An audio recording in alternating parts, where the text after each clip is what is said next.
Yo soy Magdalena Luis Pérez Aquino, soy de la comunidad de San Felipe Xochiltepec, de la parroquia de San Juan Apatlán. Pertenezco a la pastoral juvenil de la misma, Jóvenes Unidos en el Amor de Cristo, en sus siglas JUAC. Y bueno, en este video yo les voy a hablar un poco de San Felipe de Jesús, un santo mártir que fue fiel a Jesús hasta la muerte y a sus compañeros. Bueno, acompáñenme a ver este nuevo capítulo de esta serie, Su voz me dio vida.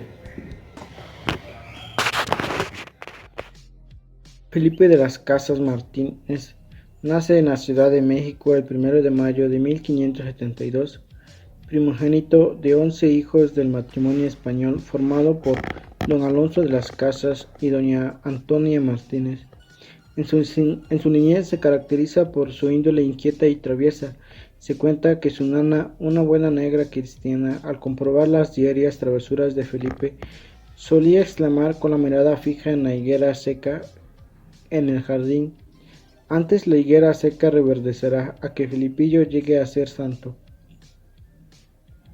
Asistió al colegio de San Pedro y San Pablo, donde sería expulsado debido a su carácter incontrolado y travieso. Posteriormente enviado al noviciado franciscano de Santa Bárbara en la ciudad de Puebla, de la cual escapa para regresar a su casa. Don Alonso decide entonces ponerlo a trabajar en un taller de platería, en donde mostró habilidad para labrar la plata. Sin embargo, su inconsistencia y falta de disposición para trabajar entre cuatro paredes llevó al fracaso este nuevo intento de forjarle un porvenir a Felipe. Las cosas se habían puesto tensas en casa y Felipe, de entonces 18 años, decide embarcarse hacia las Filipinas para actuar como agente de compras en Manila para los negocios de su padre. Corría el año de 1590 en Manila, punto de confluencia de razas, comercio, de tentaciones. Felipe se deja atraer por un tiempo por los juegos de azar, actividad muy popular entre los habitantes de aquellas tierras. El joven Felipe gozó por un tiempo de los deslumbrantes atractivos de aquella ciudad, pero pronto se sintió angustiado. El vacío de Dios se dejó sentir muy hondo hasta las últimas fibras de su ser. En medio de aquel doloroso vacío volvió a oír el llamado de Cristo: si quiere venir en pos de mí, renuncia a ti mismo, toma tu cruz y sígueme. Para el apuesto y próspero Felipe llegaba el momento de la decisión y escoge correctamente. Acude al convento franciscano de Santa María de los Ángeles en Manila, en donde se entrega con fervor a la disciplina conventual y se prepara para la labor misionera que llevaba a cabo la orden, y también, sin saberlo, se prepara para el martirio. Profesó el 22 de mayo de 1594 con el nombre de Felipe de Jesús. Aparece así el hombre nuevo de las cenizas del viejo, aparición que implica morir en cierto sentido. Morir al mundo implica dolor de perder nuestra vida cómoda. Además de Felipe de Jesús, otros dos de los hijos de don Alonso y doña Antonia optaron por la vida religiosa: Juan, mártir también en las Islas Filipinas, y Francisco, el evangelizador agustino en México. Felipe de Jesús volvió a tomar la cruz y ahora se tomó muy en serio la conversión. Oró mucho, estudió, cuidó amorosamente a los enfermos y necesitados, y un buen día le anunciaron que ya podía ordenarse sacerdote y que por gracia esencial esa ordenación tendría lugar precisamente en su ciudad natal, México, a la vista de sus padres y amigos de la infancia. En el siglo XVI, atravesar el inmenso océano Pacífico de Asia a México, el viaje más arriesgado y largo que se hacía en el mundo, era el de Manila a Puerto de Acapulco. La travesía duraba 7 meses y a veces 8. Felipe de Jesús empezó su viaje desde el puerto de Acapulco. La travesía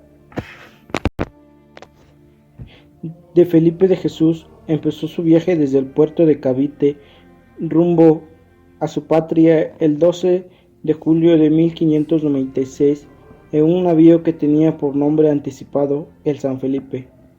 Dos fueron los tifones que golpearon al San Felipe de Madera. Cuando el mar se serenó un poco, se dieron a la tarea de reconstruir el San Felipe, a curar las heridas y sepultar entre las bramantes olas a los muertos que la catástrofe había causado. Siete días llevaba ya con tiempo sereno y mar en bonanza, cuando Fray Juan Pobre sugirió que se hiciera una arribada al Japón, lo que aceptó el general Matías Lendecho, y cuando iban tomando rumbo hacia las costas les saltó otro temporal más furioso que los anteriores, que duró 36 horas. Era el 5 de octubre cuando ya el galeón San Felipe se encontraba sin palo sano de proa a popa, y sin embargo caminaba lentamente hacia el Japón. Se dirigían al gran imperio del poderoso Taiko-sama, la tierra de las ilusiones misioneras de Felipe de Jesús. Él era el único que iba jubiloso, olvidado de todo, solo pensaba en misionar. El cristianismo había entrado en Japón desde 1549 de la mano de San Francisco Javier. Felipe de Jesús se soñaba entre paganos, alumbrándolos con la antorcha de la fe y lavándose con el agua regeneradora. Soñaba que en Japón recibiría las sagradas órdenes de manos de un obispo misionero y se quedaría en el fabuloso Japón, en el maravilloso imperio del sol naciente, quemando su existencia en aras de un ideal sublime que llenaría toda su vida. El galeón San Felipe avanzaba sin cosa que para la navegación valiese, y sin embargo afilaba derechamente al Japón.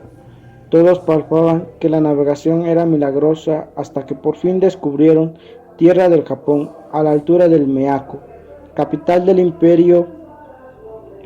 Al intentar hacer tierra todavía corrían un último riesgo. Temían chocar con alguna roca y destrozarse, pues el galeón no llevaba mando. Afortunadamente salieron del peligro y llegaron frente a las costas de Shikoku. Todos los náufragos del San Felipe no se cansaban de dar gracias a Dios por aquel milagro, y arrodillados en tierra japonesa, entonaron el Te Deum Laudamus. Felipe de Jesús besaba la tierra una y otra vez. Tocaba, ya no en sueños, sino despierto, la tierra de los atractivos y peligrosos. El régimen político de Japón se caracterizaba por ser gobierno militar, presidido por un shogun, que de hecho controlaba y dirigía los destinos del país a espaldas del emperador. Recluido en su palacio Kioto como figura decorativa, 5 ciudades del imperio eran shogunales bajo el control directo del generalismo. Estas eran Kioto, Tokio, Osaka, Sakiya y Nagasaki. Oda Nobuyama fue el gran shogun que comenzó el comercio con las potencias extranjeras, por ello favoreció el crecimiento del cristianismo. Toyotomi Hideyoshi cambió de actitud y en 1587 publicó el edicto de expulsión de los misioneros. Taiko-sama dejó dormir su decreto, pero seguía atentamente los movimientos de los misioneros por medio de espías.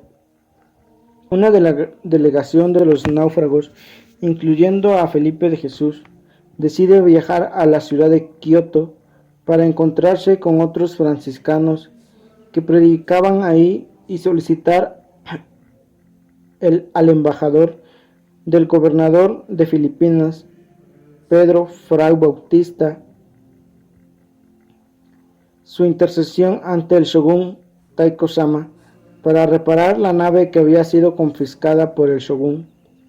Pero el shogun no quiso recibirlos. Por el contrario, la mañana del 8 de diciembre de 1596 ordena la aprehensión de los frailes del convento de Santa María de los Ángeles en Kioto por haber desobedecido la orden para no predicar abiertamente. Felipe de Jesús, pudo haberse sustraído del decreto de muerte. No había tenido tiempo de predicar y ni siquiera había elegido ir a Japón. Era un náufrago y como tal habría podido seguir su camino como los otros náufragos lo hicieron. Era una vez reparado el barco. Pero la puerta del santo no es la puerta fácil. Siguió pues hasta el último suplicio a Fray Pedro Bautista y demás misioneros franciscanos que desde hacía años evangelizaban el Japón. El 30 de diciembre, Taiko-sama decide trasladarlos a Nagasaki, ubicación a 900 kilómetros, con el objetivo de sacrificarlos en la única ciudad del Japón que había nacido cristiana. Este recorrido tan largo, pensaba Taiko, serviría para edificar la fe de aquellos japoneses que estuvieran tentados a acogerla, por lo que durante todo el camino sometió a los prisioneros a innumerables afrentas. El 1 de enero se unen a los presos de Kioto otros catequistas capturados en Osaka. Más tarde se les uniría a otros 2 cristianos para completar el grupo de 26 prisioneros. El 3 de enero se les mutila el lóbulo inferior de la oreja izquierda como forma de marca a los que iban a morir. Este último hecho lleva a Felipe de Jesús a exclamar: ya dimos la primera sangre, ya nadie nos quita el gozo de darla toda por la fe. 26 cruces fueron dispuestas en la colonia de Nagasaki aquel 5 de febrero de 1597. Sus captores los crucificaron en una loma de la Tateyama, que también era un trigal. Las cruces de Felipe de Jesús fue del centro, la 13, como queriendo otorgarle a este extranjero que no hablaba japonés y con solo unos meses en Japón, el lugar más importante no solo de Tateyama, sino del comienzo de la evangelización del Japón. Felipe de Jesús no podía hacer mucho por tener las sagradas órdenes, ni dominar del todo la lengua. Lo que más hacía era orar con fe, pidiendo fortaleza para sí y para sus compañeros. Le parecía que no había hecho nada grande para merecer el martirio. 26 prisioneros sacrificados, 6 misioneros franciscanos, había 4 españoles, Fray Pedro Bautista Blázquez, Fray Martín de la Ascensión, Fray Francisco Blanco y Fray Francisco de Miguel, y con ellos Fray Gonzalo García, indio portugués, y Fray Felipe de Jesús, mexicano. 3 jesuitas, Pablo Miki, Juan de Goto y Santiago Kisai. 16 cristianos japoneses que eran catequistas y habían hecho terciarios franciscanos, y un coreano, León Kurasama. Felipe de las Casas Martínez se abrazó a la cruz, de la cual fue colgado, suspendido mediante 5 argollas, pero las de sus tobillos estaban mal sujetas y sus pies resbalaron repentinamente del pedal de la cruz, quedando su garganta oprimida por el aro de acero puesto en el cuello. Ahogándose, moviendo desesperadamente la cabeza, solo pudo decir sus últimas palabras: Jesús, Jesús, Jesús. A sus gritos corrieron los soldados y gritándole en agonía, rematan al mártir clavando sus lanzas. 2 lanzas atravesaron sus costados, una en el costado derecho y otra en el corazón, y cruzándose en el pecho salieron por sus hombros. Felipe de Jesús fue el primero en morir en medio de todos aquellos gloriosos mártires. El 5 de febrero de 1597 muere el primer santo mexicano, San Felipe de Jesús, primer mártir del Japón. Cuenta la leyenda que ese mismo día la higuera seca de la casa paterna reverdeció de pronto y dio fruto. Felipillo el santo, gritaba incrédula su nana en México al ver reverdecer la higuera muerta desde hace tiempo. Mientras Felipe de Jesús cumplía con una misión grandiosa y que sin embargo pocos entendían en el lugar donde la llevó a cabo. La colonia santa de Nagasaki había una selva de cruces y una turba de invictos mártires. Los cristianos se precipitaron a recoger sus vestidos para tenerlos consigo como reliquias y la sangre para humedecer paños llevados con esta finalidad. Entretanto, Dios glorificaba a sus mártires con ruidosos prodigios. Los cuerpos de los mártires difundían un delicioso perfume. Durante 2 meses duraron colgados de las cruces sin dar signos de putrefacción. Las aves de rapiña que solían alimentarse de los cuerpos de los condenados en aquel lugar dieron muchas vueltas alrededor de los cuerpos de los mártires sin tocarlos. Felipe de Jesús fue beatificado juntamente con sus compañeros mártires de Nagasaki el 14 de septiembre de 1627 por el Papa Urbano VIII. El beato Felipe de Jesús fue canonizado el 8 de junio de 1862 por el hoy beato Papa Pío IX, junto con sus 25 compañeros mártires de Nagasaki, Japón. Bueno, chicos, pues esta es la historia de San Felipe de Jesús. Quise darla a conocer en primera, pues porque es el santo de mi comunidad, San Felipe de Jesús. Pues yo ya vivo en San Felipe, Xochitepec, ¿verdad? Bueno, y en segunda, pues porque este santo nos enseña muchas cosas. Nos enseña a que, pues por más que hayamos caído a lo más bajo, por más lo que nosotros seamos, pues siempre y cuando tengamos la decisión concreta de salir adelante, de seguir a Jesús, de seguir el camino de Él, pues podemos hacerlo como Él lo hizo, con ayuda de la oración, con ayuda de sus demás compañeros, frailes, franciscanos, pues nosotros podemos hacerlo con la oración diaria, con ayuno, con acudiendo a nuestros compañeros, a nuestros amigos, a nuestros familiares, para que pues también ellos aporten un poco. Y pues Él nos enseña también a que pues siempre teniendo fe en Dios, en Jesús, en Dios Padre, pues podemos salir adelante, podemos vencer cualquier dificultad, cualquier obstáculo que se nos interponga en nuestro camino. ¿Sale? Y bueno, pues nos disponemos para hacer una oración. En nombre del Padre, del Hijo y del Espíritu Santo. Amén. Señor Jesús, en esta tarde queremos darte gracias por habernos enseñado esta vida de este gran santo, de este Hijo tuyo. Enséñanos a que como Él podamos salir adelante a pesar de nuestras adversidades, de las dificultades de nuestro día a día.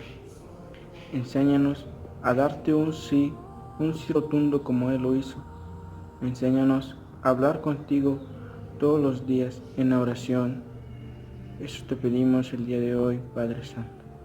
A ti, Virgencita María, que siempre acompañaste a este santo en su vida, acompáñanos también a nosotros. Llévanos de la mano hacia tu Hijo Jesús, para poder conocer sus grandezas. Todo esto te lo pedimos en nombre del Padre, del Hijo y del Espíritu Santo. Amén. Y bueno, chicos, esto ha sido todo. Espero que les haya gustado y nos vemos hasta la próxima. Muchas gracias por acompañarnos a ver este hermoso capítulo de nuestra serie La aventura del Cid. Su voz me dio vida. Hasta la próxima.